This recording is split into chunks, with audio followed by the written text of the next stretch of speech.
The United Nations Security Council condemns the Burmese military junta. Calls are increasing for foreign multinational companies to stop working with the Burmese military government. In the United States, much of the criticism has been focused on the California-based oil company Chevron.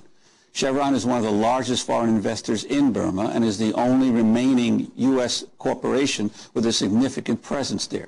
Chevron is partners with the French oil company Total in operating a natural gas pipeline from Burma to Thailand.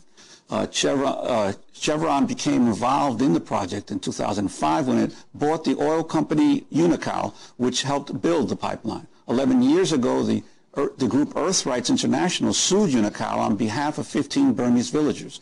The lawsuit accused Unocal of assisting the Burmese military junta in torture, murder, and rape of villagers during construction of the pipeline. Unocal settled the lawsuit out of court. Weeks later, Chevron bought Unocal. Chevron has been allowed to continue to operate in Burma despite U.S. sanctions. This is because of a loophole that exists for companies grandfathered in. Unocal's exemption from the Burma sanctions was passed on to its new owner, Chevron. In a moment, we'll be joined by Katie Redford, one of the attorneys who brought the suit against Unocal.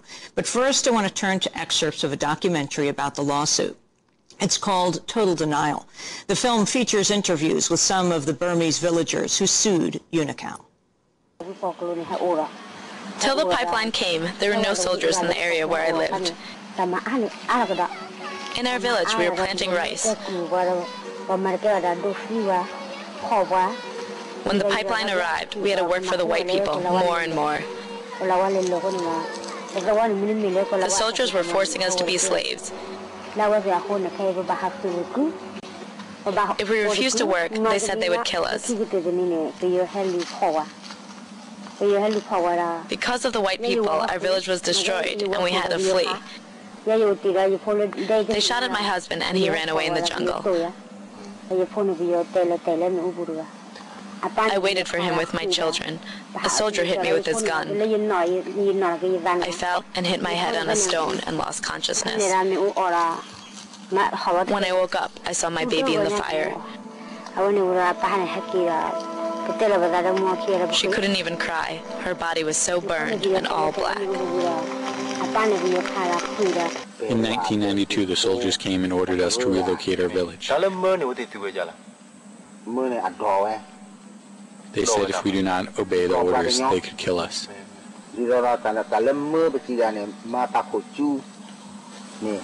I was shot and didn't know how deep the bullet had gone. There was lots of blood and it was close to the heart. I didn't know whether I would live or die. An excerpt of the film Total Denial. Unocal officials denied the charges and accused the Burmese villagers of fabricating stories. We believe the claims are fabricated against the company that involve claims of sexual assault, for example. This tragic story about the baby who was burned and then later died. We don't know whether those things happened or not, but what we do know is that they did not have anything to do with this pipeline project because we have documents, including newspaper articles, where these folks were interviewed and they themselves said it had to do with the railroad. This is simply a case of political advocates trying to generate publicity for their cause, a political cause. They don't want American companies doing business in Burma. They filed this lawsuit to generate publicity for their cause, and at the end of the day, they will be completely unable to prove up these charges, and some of them are not only false, but some of them are fabricated against the company. When the lawsuit went to trial, attorneys for the Burmese villagers argued Unocal should be held accountable. They were part of an ongoing venture which had a legitimate aim in the sense of building a pipeline. We don't claim that building a pipeline is an illegitimate aim, but part and parcel of building that pipeline was the fact that the military was going to commit human rights violations in order to do this. And we don't say that Unocal would be responsible or other companies would be responsible for doing business in Burma or any place else, per se.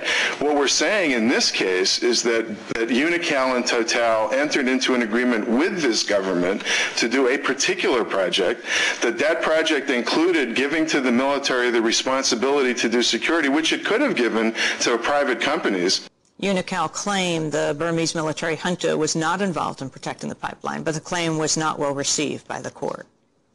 The contract relating to the pipeline has no such provision for security to be provided by MOGE or by the Myanmar military. How did it come about then? I'm just curious, as a matter of fact, that the SLORC did provide security for the pipeline itself, right? That's not disputed. The pipeline, well, with respect to the pipeline itself, the construction of the pipeline, there is no evidence of any forced labor, any conscripted labor.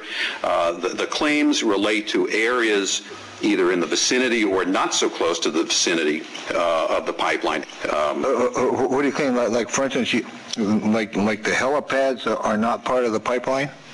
I believe that's correct. What are they for?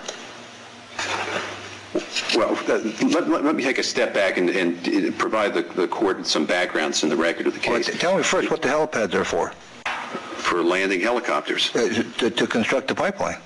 To help for any other, as Judge Liu mentioned in his opinion, they were there for any purpose that the government wanted to use them. I know, but why would you build a helipad, in a remote location right next to the pipeline right away? Well, the locations... Getting back to your statement, there's no evidence that SLORC provided security for the pipeline.